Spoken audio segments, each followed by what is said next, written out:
I have Bille Hougart here today. I snuck him in. He was coming from the herd, and I said, Billy, why don't you do this podcast? And he was so kind to come in. Thank you for coming. Oh, thank you very much, Mark. It's always a pleasure to be here. Yeah, how was the herd? It was wonderful. You were there for what? How many days? Well, we 3 were there days? for Saturday, Sunday, and stayed the whole time. Saw a lot of old buddies and friends, and dropped a couple of bucks. Yeah, I bet you did. Yeah. Now, when you're at the herd, so one of the reasons we're having you on today is because you've written these wonderful Hallmark books, which we're going to talk about. So you know a lot about silversmiths. But you probably meet silversmiths every time you're there, right, at the herd that you don't know. And do they come running up and going, I want you to be I want to be in your book? Well, it was, yes, now. It wasn't always that way. Uh-huh. And I was kind of reluctant to come up and introduce myself and say, may I take a photo of your stuff? But it's getting easier to talk to them now, and I don't feel as self-conscious. And they're very friendly, and they're now anxious to get into the book, which is great for me. Yeah, and this is the Hallmark book, and it tell us just actually, let me just back it up. I want to know where you came from, because you weren't always expert in hallmarks and silversmith Indian jewelry. You at one time were in the agricultural business in some form or fashion, right? I was. I got my graduate degrees studying gray squirrels. Interesting. And I'm a wildlife biologist by training. Oh, where did you train? I was in American University in Political Science, University of Maryland, and wildlife biology. And as it turned out, I got hired in the Office of Management and Budget to do resource assessments and policy analysis in food and agriculture. And then they moved me to the Department of Agriculture to help them establish programs in fish farming. And then after a couple of years,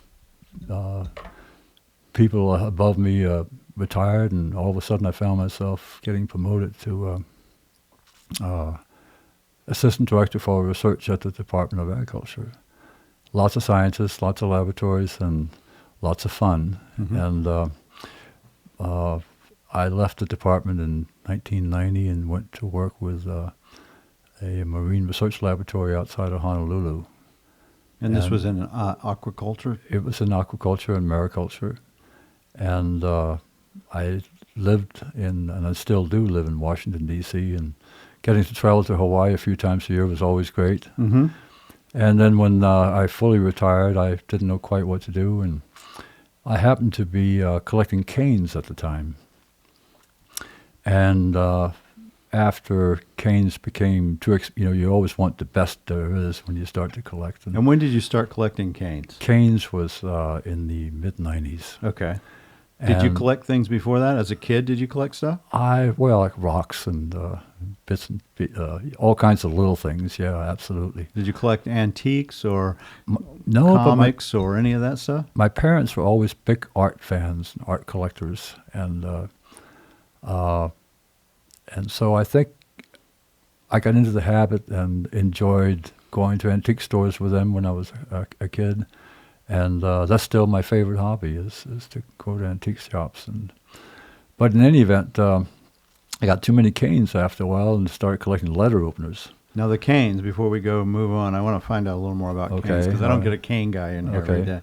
So what kind of canes would you collect? These were of all types, Native American, early American, African, everything? They were all over the map. Presentation canes, everyday canes, gadget canes especially. Gadget canes are a category of canes that do things other than support you. There might be a telescope inside, a sword and guns, and all kinds of stuff. Drawing symbol. There are famous canes that have easels and palettes and brushes and ink on them. That inside, and you open them up, and they unfold to become easels. And then there's a violin cane. It's a famous one that.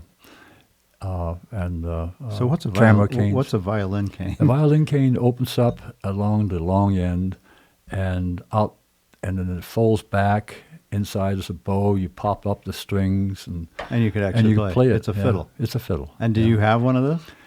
No, and that's one of the reasons I don't collect canes anymore. I can't afford them because one of those guys would cost about $15,000. Yeah. In And those how days. about things like that would have knives or guns and things like that inside them? There are weapons canes, and Mhm. I own quite a few of those, and some gun canes. Yes, What's your earliest cane? uh, about 1750 to 1775. I And how do believe. they date something like that? By the finial, and in the cane business, the finial is the tip, Yes. not the handle, and the longer the finial, the older the cane, because originally, when canes were worn by gentlemen, there were no paved roads, and so there was a lot of mud, Ah, and so and they protected the wood. and they could probably also measure the depth of They the. could, and many of the canes in those days were made out of Malacca, imported bamboo, Uh-huh. and it wasn't cheap, so they wanted to protect the wood as well. And when did they start making canes? When did humans start using canes? Do we know the earliest? I mean, Boy, we have dribbles, right? You know what a dribble is? No, I don't know. Okay, a dribble No. looks like a cane, but it's a prehistoric hoe, and it looks just like a cane, but it would be a Okay. digging apparatus that they would do, Okay. so they could dig with it. Then they could also turn the other end and use it to plant the seeds. Well, wow, there you go. Yeah, there you go. Yeah, always learning. But so, do you know how early canes came into existence? No, I don't. Yeah, No, but no, I at least don't. 1700s because you have one. Absolutely. I'd say probably way before Yeah. then, because at one time men didn't have pockets. They didn't have. They would carry purses, and they would have to have some way to support themselves. And so, yeah, I would say. I just don't know. Long And- time ago. And so, what about a cane that has a history to it? Is that as important? So, let's say it was a famous person's cane, or is it more about the artwork, the cane itself, versus than who owned it? It can be For you. for me. Yeah. Well, I have both of those. I have some canes that are owned by some pretty interesting people, and also ornamental canes. And some of them have silver heads, some of them are gold, some of them just carved ivory. In the area of personalities, I have a cane that was owned by General Patton, George Patton. I stumbled over in an antique shop and polished the silver up and said, "Oh my, that's General George Patton." And how did you know that it was it His, signed? his name is on it. It's Yeah, actually on it. yeah. Didn't they didn't know it when you bought it They did not know. No. because it was so tarnished they couldn't see it. Yes. Oh, that's fine. That's yeah. why you like going to antique Exactly. stores. Yeah. And did you do any more research? Because I know you love research to find out where it was or how he ended up or any of that. Well, I tried to find out. The best I can determine is that it was a 1943 presentation cane given to him either in London or in Paris. But I cannot I've never seen a picture of him with that particular cane.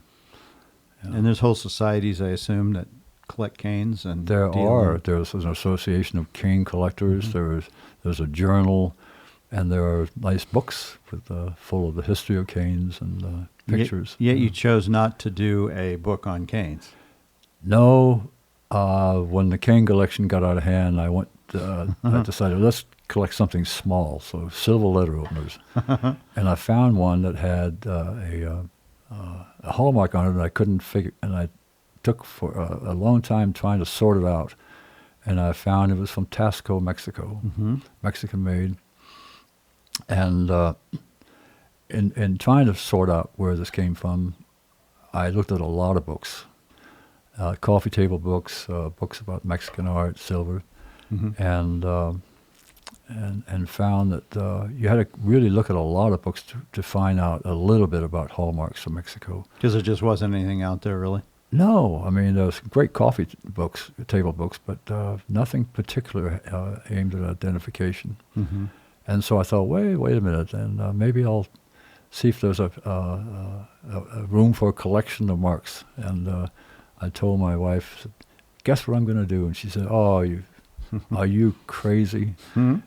She used stronger words than that, but Yeah, because she knew your obsessive she knew, but behavior. she did well. It comes from having a background in science. I think you want to get to the bottom of stuff and Yeah, it's the research sort part. things out and getting it organized so you can make it available to somebody else.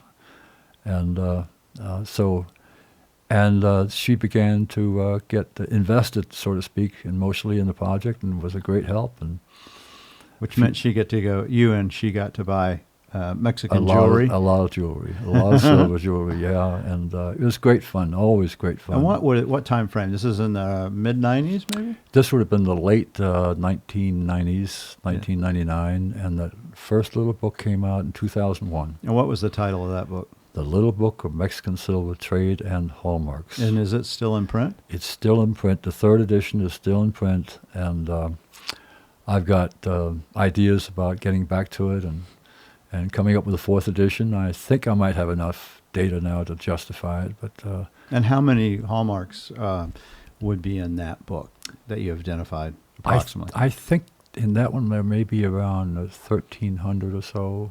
That's a lot. I can't quite remember. And that goes from what time frame to what time frame? It would go from the late 20s to up until the 1990s, because that was about when the time. And is that when they first started doing the hallmarks for Mexican jewelry, was in the 20s? Well, back in colonial Mexico, Spanish colonial marks were actually from back in the 1600s and so, or even before.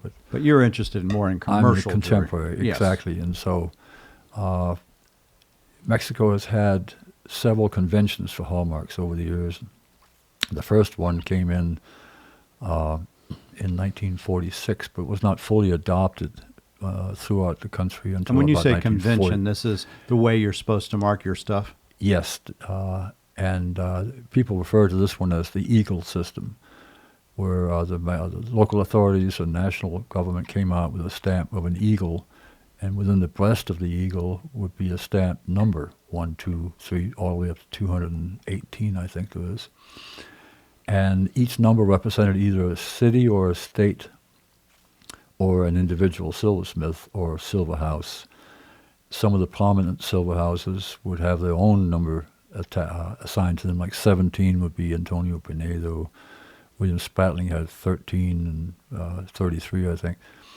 And all marks, number 3 represent the city of Tasco. Number 1 is Mexico City. And then, in addition to the eagle numbers, there would be location, maybe the initials or the name of a silversmith. And that started in 1946? 1946, but it wasn't fully in place until 1948. And how long did that system go on? Till about 1978. So that makes it difficult if it goes from 48 to what year?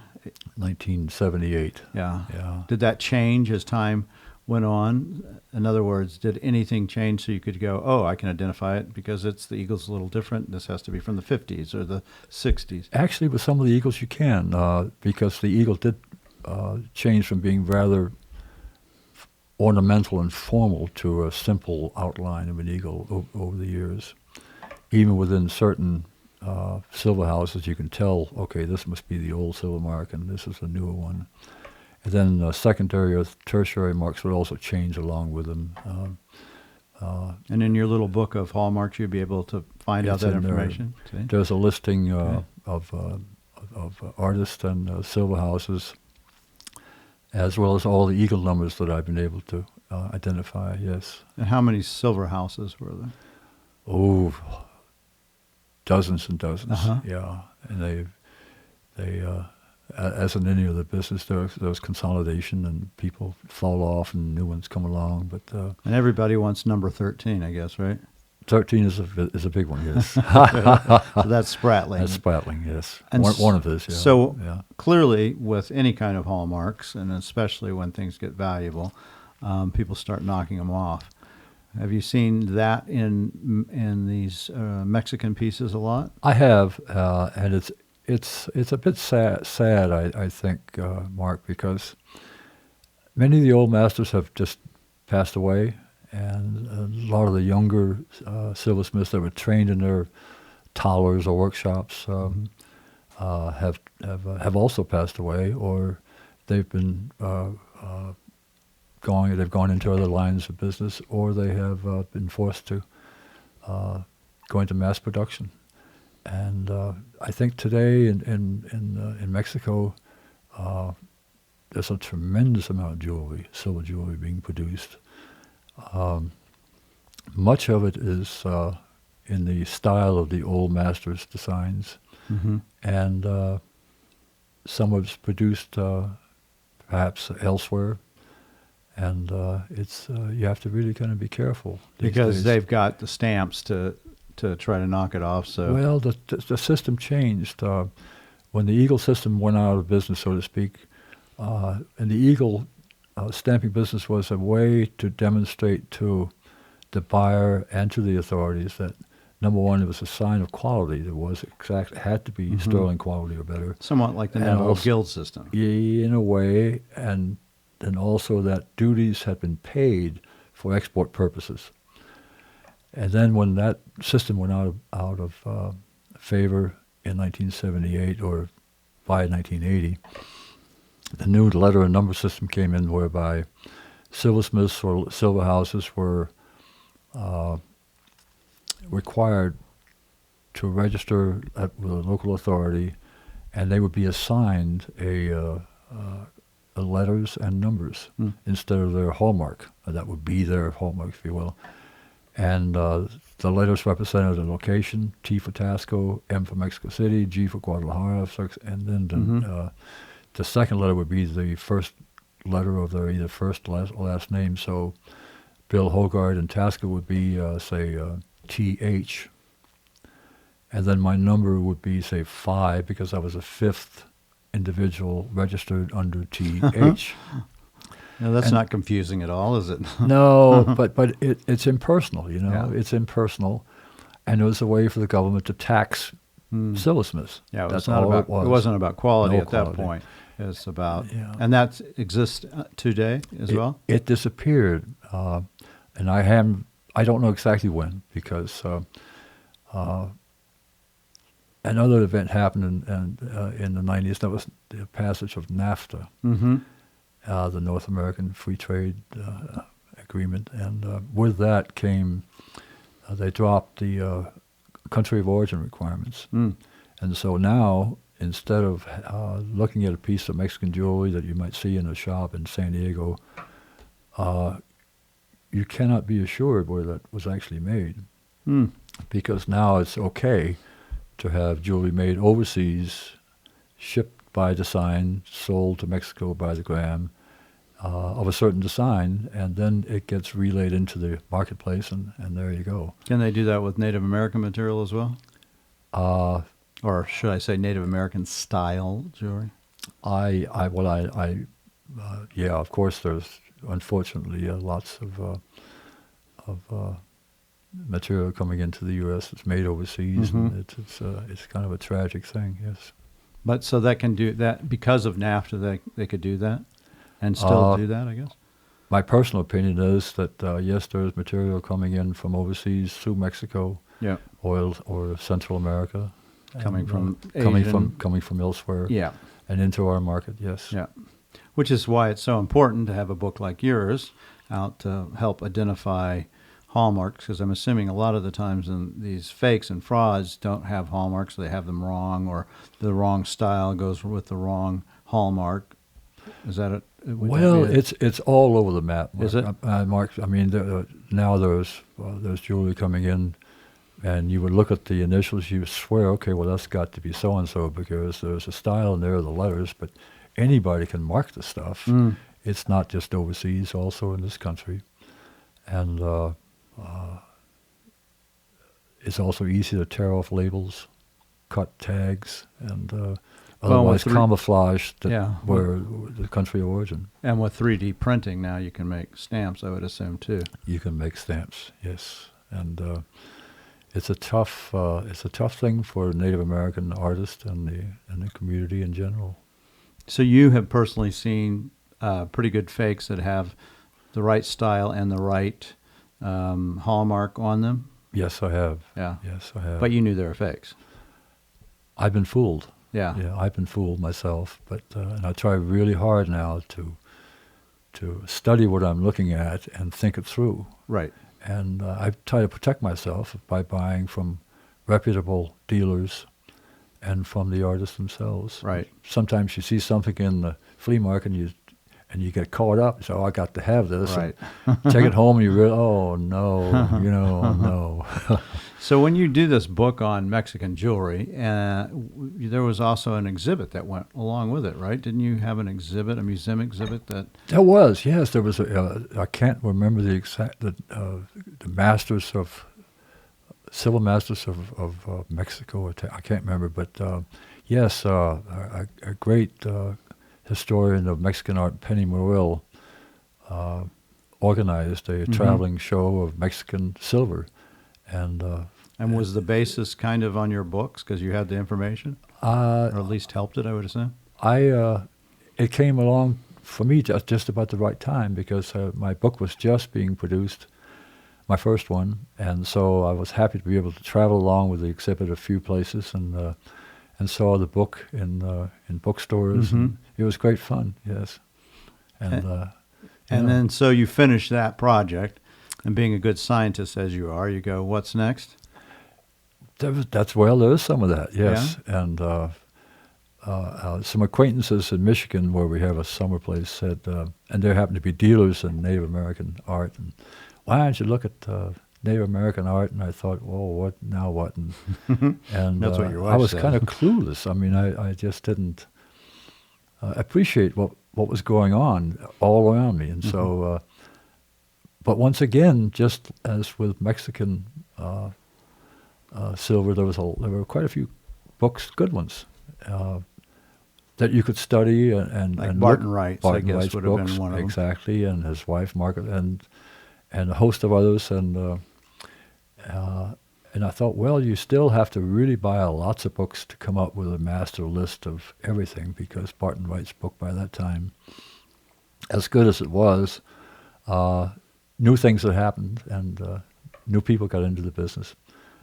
And so I decided I'm going to give this a shot. And I built my first database using Barton Wright's book and others, and built up a master list and just chipped away at it for a few years and came up with the first draft. And what year was that? Oh, I think that was about 2000 and maybe 11. And I'm curious, when you did the squirrel research, what did you do exactly? What was that? Well, I wanted to find out what they did all day and night. And so in those days, you couldn't go to the shelf and buy radio collars. You had to make your own. So I made little radio collars for squirrels and trapped them out in the woods. And I put the collars on, and I stayed in the woods for a long time, off and on, to track them down, and every 15 minutes I would note what they're up to. And then I did a dissertation on behavior patterns of gray squirrels. Yeah. So you wanted to know the arc of the gray squirrel. Exactly. Which brings us back to the hallmarks. I see the same thing in you. You want to know, instead of collars, you're running down every book, every person, every silversmith that has information regarding these same things, and you're not going to be satisfied, I can tell, until you have as many as possible. It's getting out of hand, and it's kind of a compulsion these days. That's good. But it's fun. I mean, it keeps me going. I'm kind of getting up there in years, and it's the search of the hunt. Except I love jewelry, and as a result of all these years of hunting hallmarks, but I like meeting people who are in the business too. Yeah, it's an interesting business, isn't it? It sure is. Yeah. I think our business is very passionate about what we do. We love Native American art, we love Native American culture and people, and clearly the people who are involved in jewelry love the jewelry. Exactly, and there's no end to the stories and the legends and the myths, and not to mention getting to meet all the young artists and some of the older established ones. I mean, it's just great fun to watch them develop further and further and further, and every once in a while they come up with a new hallmark, and I gotta get it. Yeah. So the silversmith comes up with their new hallmark, right? Is that what you mean? Yeah, they do, and it just never ends. There are new artists coming into the business, and it's an endless quest. So when did the hallmarks really begin in Native American jewelry? Was it? And it's kind of as early as the late teens, early 20s, right, when they first started doing these? I'm first aware of like early mid-20s. Yeah. And I wish I could have more of some of those in my collection, but they're kind of tough to find. And so when would they, when could people expect to see hallmarks in their jewelry? Early 40s, late 30s? I have my own personal biases about this. I'm sure you can talk to a lot of people about what's, when do you really, 30s, and especially when the Indian Arts and Crafts Board came out with a government stamping program in the mid-30s.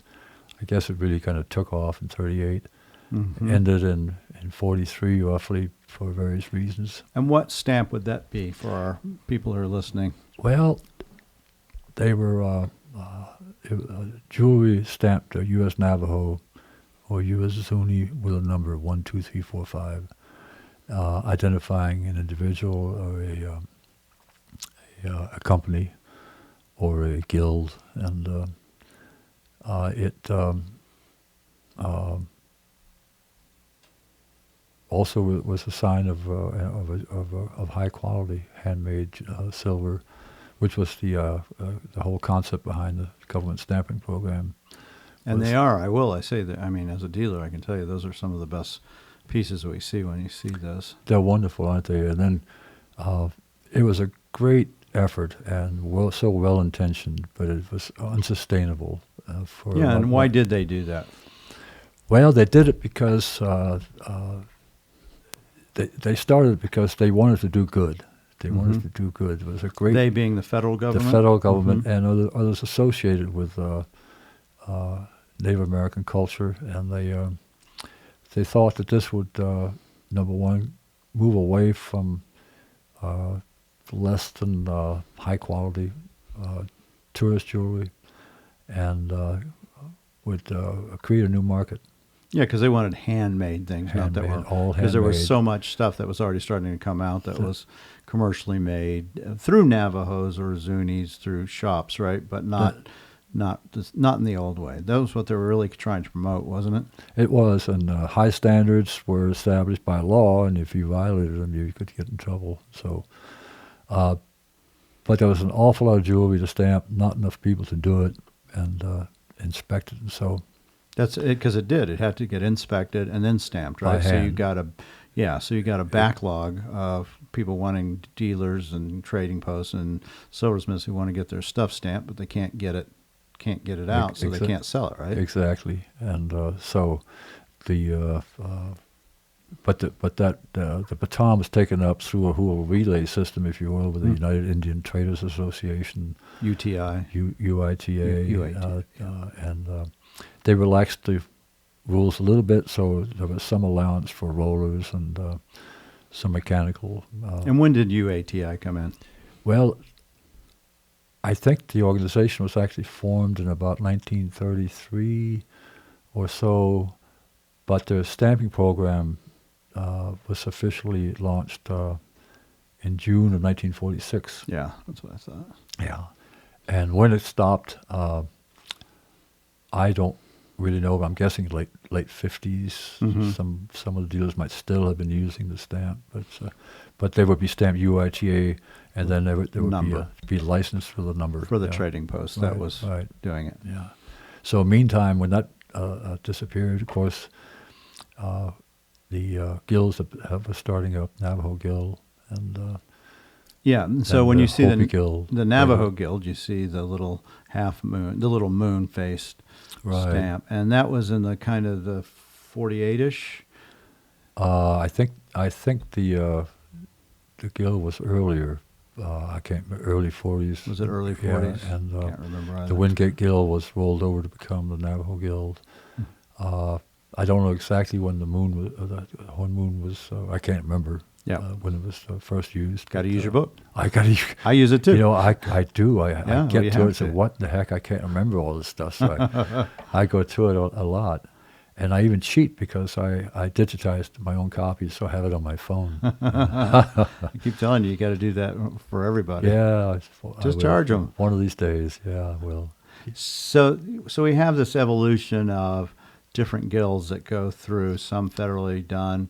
Was the UATI also done with the federal government, or was that through it was a bit of a mixed bag, I think. If you look at the literature available from the 40s in the National Archives, there was a lot of conflict between UITA as an organization and Indian Arts and Crafts Board. UITA thought the government's requirements were too strict, were hampering production, and the folks in the government thought that it had to be a pure handmade product before they would allow the stamp to go on. Both kind of mellowed over after a while and realized they were all working for the same goals, just slightly differently. And so the UITA program, I thought, actually in retrospect, was a pretty darn good one. But again, not everyone belonged to it, and it was voluntary. You had to pay a fee to be able to get licensed for the stamp. Right. But yeah, I've talked to some old Trading Post guys that said they didn't want to be a part of it for that, and that they couldn't get the stuff all stamped, and it put them behind. Yeah.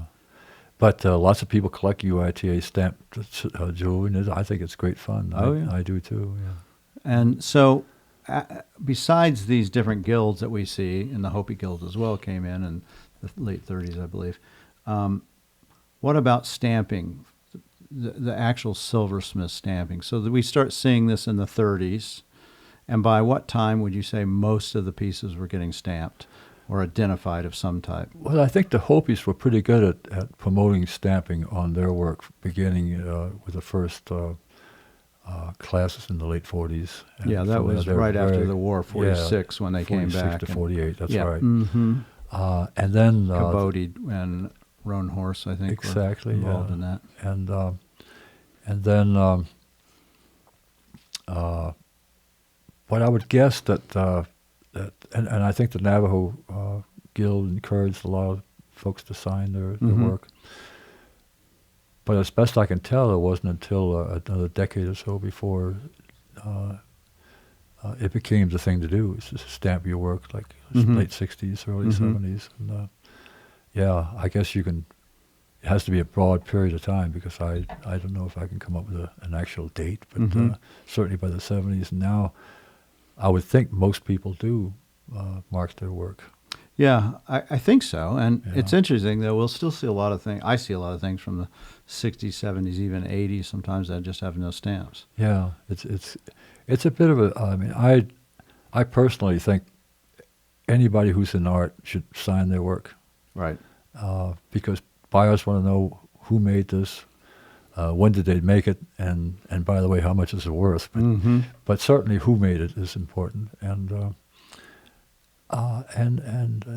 if I can editorialize just a bit here, I wish people in the art world would also go beyond marking their work with just initials, because there are so many people with the same initials. Yeah, how do you deal with that? They're easy to copy, and I really get a kick out of people who give some thought to it and take the extra time to be creative with their hallmarks. It makes a big difference down the pike. Big difference, yeah. And have you had silversmiths come up to use your books that maybe are just getting going and trying to figure out what they want to do for Hallmark, to look through it to make sure maybe they don't do the same thing? They don't say that, but yes, I believe it has happened. Yeah, I would think. Yeah, makes sense. It does, yeah. I mean, if you go look in the index of my books, or in the cross-reference sections, look under, say, M, there are dozens of people in there signing M, and then you have to figure out, okay, what style is this, and which is kind of fun, but how do you do that research? How do you figure out dates of these, like Mary Morgan signed it this way, and when they were active? Because it tells in their active silversmith, if you know, at a certain time. How do you get that information? Well, many different ways. I try to get into it. Lots of other folks have done really fine work documenting exactly those numbers, dates, events, if you will, transitions in people's lives. They Barton Wright, for one. Pat and Kim Messier have done a wonderful job with their databases. And by the way, they've been so gracious in helping me. Mm-hmm. And it's people like that who take, well, who will come up with details and facts that they've uncovered. Right. And if you trust who you work with, then Mm-hmm. it's good data. Dealers say, oh no, I know so and he didn't start until then, and no, that's his hallmark from his early days. And So dealers have been an important absolutely, aspect. yeah. And dealers and traders and old folks and That worked with the people. exactly, and they talk to them and they learn things, and happily they're so willing to pass on their information to me, and I try to log it in as quickly as I get it, and Right, before it's go, lost. so I'm always working on the next edition. And do you get many families? You get to talk to many families of the silversmiths themselves? Yes, I do, as a matter of fact, and I have more time to do it now, and I really enjoy it. And I regret that I don't have the flexibility in these big books to put as much information as I'd like to about each silversmith and their families. I'm sure there, they because just give you so much information. you add a line to every entry and 5,000 entries, and then all of a sudden there goes another 50 pages. And you just don't have the luxury of doing Yeah, how that. big's the book now? This latest, It's fourth copy. This is the fourth copy. 513 or so pages, I think. Yeah. And I had to go to a larger format, so it's 8.5 by 11, so the spine doesn't crack when you Yeah. use it. We'll crack your spine. I can assure you, everybody gets one of your books. Oh, that's great. You know, well, it's important, I think, when we get things to look them up and try to give as much information as we can. And there's not a lot of references out there, quite frankly, to do it unless you happen to just know. And how can you know? It's like being a physician. You can't know every disease entity. Yeah. You can know what you know, and then you better call in specialists. Yeah. So that's when I Yeah. call in you on the hallmarks. Yeah. Well, I've been so fortunate to have, if without Barton Wright's original database, it would be very difficult to recreate what I've done now. I mean, very difficult. Mm. And then there are other folks who think like me, Pat and Kim Messier, who have done the same work quietly for years to document hallmarks and information about silversmiths, old dealers, and now silversmiths and designers are coming to me. Oh, great! Am I on the book? Yeah, I'm sure. Here's can I send you my marks? And I said, oh yeah, sure. And where can they send them if somebody has something? well, they like can send it to me, care of Bille Hougart at iCloud.com is one that they can use. That would be great if they would. Yeah, buy his book. If you can't find it in it, then you can you can send it. Tell me what it is, and I'll put it in. Yeah, and I think that's important to people that might be listening, especially some of the native listeners out there that go, okay, yeah, we know some stuff, because I think it's important as just a history, if nothing else, and to get it right, to have that information handy, and for people to use it, they should be referencing it. I should probably be putting your name on every one from your book, because that's really mostly where we get the information as far as active, when they were active and that kind of thing. Sometimes we know the silversmiths. Yeah, and that's right. And I worry when knowledgeable people like you and others in the business aren't around anymore, frankly, to pass on knowledge. And I hope that everyone would document what they know somehow or another in this business, and that's why we're doing give this. it to me or give it to somebody who can carry it on. Yeah, that's right. And that's exactly why we do this, for this very reason, this podcast and things like this, is so that the information's out there and not lost. Have you had, what's your biggest surprise when you've done this over the years for Hallmarks? I guess it's acceptance. When you put out books like this that are just nothing but data points, and they have to be right, and Lord knows I made some mistakes that I carried on over the years, and I try to clean it up as I go along.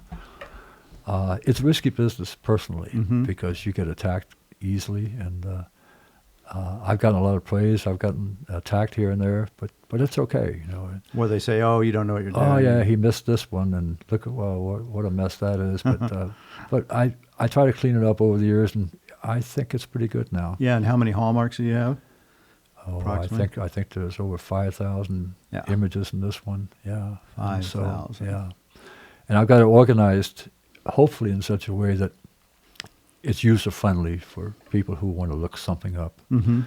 But anyway, acceptance by people in the business Mm-hmm. and people who make the jewelry know who I am, many of them now, and kind of accept me, and which is quite rewarding. Is there anybody to take over your mantle when you're hang it up? I've been thinking about that, and I have a few people in mind. I won't tell you who they are. Yeah, good. Yeah. No, there are people that will be the next The Bille ones I think Hougart. they're who have the tenacity and to stick to it. Yeah, I Yeah, think that's so. what it takes, really. Yeah, yeah. It's just that. Yeah. Anything you want to tell us or leave us with any other Oh, tidbits besides? keep finding the good stuff and keeping it in the. I've come a long way from marking squirrels in the woods. And it's, That's important information too. Yeah. Yeah. Well, Very. I found that squirrels spend about half time on the ground and half time in trees, and a useless bit of information. But, Well, maybe not. If trees start to go away and their habits change, how does that affect the world? yeah. Well, there you go. There are things that we can't sometimes see until it's way out. So I think that's the North American exhibition to North Pole in 1881 is just now being used for climate information. Isn't that something? Yeah. And that was the Yeah. first one. So And if the data's not there, you can't go back. yeah, that's the only. Yeah, that's right. And they did the data over a 2-year period. Yeah. I'm also impressed, Mark, by some of the institutions that I visited recently. The Herd Museum, for one. What a database they put together. Oh, that's fantastic. And, digitalized, and is that the right word? Digitalized. Yeah, sure. Mm-hmm. I mean, without that, geez, how do we keep records? And it's wonderful. Well, that's the thing. We all need to get to the digital component. Yours seems just tailor-made for that at some point. Well, I have. I know you and I have talked about this over the years. Hopes that sometime I'll be able to make some of these databases available online so people can carry them on their cell phones and Yeah, that's right. when they shop around. It'll make a big difference for everyone. I think you're right. Yeah. That's going to be our next one. We'll have you back on after it's digitalized. Oh, okay. Okay. and talk about that. Great. We appreciate you taking the time, Billy. I really appreciate you being here and everything you do. I think it's critical to our business. I think it's critical to I appreciate Native that. American as well, that there's some database, because with all there are a lot of fakes and frauds out there. There always are in any area of the art world, but I think it's easier in silver and gold for the people to do this. And if you can have somebody who you can reference as maybe the expert or one of the experts, is important. And quite frankly, if somebody's out there buying jewelry and they don't know who you are, the people you're buying from, if they haven't heard of this book or use it, then you have to wonder, do they really know what they're doing? Yeah. Well, like I always thank you, buy reference books, talk to people, Yeah, get educated, and deal with reputable folks. that's right. And where can people get your book, by the way? Well, it's on the big site, Amazon, of course, Yeah. and my own website and bookstores here and there. Yeah, like But, the Herd would have it, right? Yeah, they would. Yes. So Amazon, your website, Yeah. the Herd, different Yeah. places like that. Good. Well, I say get the book. You'll love it. It's heavy and big, but it's really important. And it's great having you. Thank you so much for taking the time. Thank you, Mark. Now let's go sell you some jewelry. Absolutely. Bille Hougart, thank you. Man Gallery, located for over 26 years in Tucson, Arizona, specializing in antique Native American art, early Western art, including the famed Maynard Dixon, as well as modern art. You can find everything online at medicinemangallery.com. There's over 6,000 objects to select from. Also, the Charles Bloom Murder Mystery Series, written by yours truly, me, Mark Sublette. There's 6 books in this series, and they follow the protagonist Charles Bloom through all the intrigue of the art world set in Santa Fe and the Navajo Nation. These can be found on Audible, eBooks, Amazon, and of course, the gallery. at medicinemangallery.com.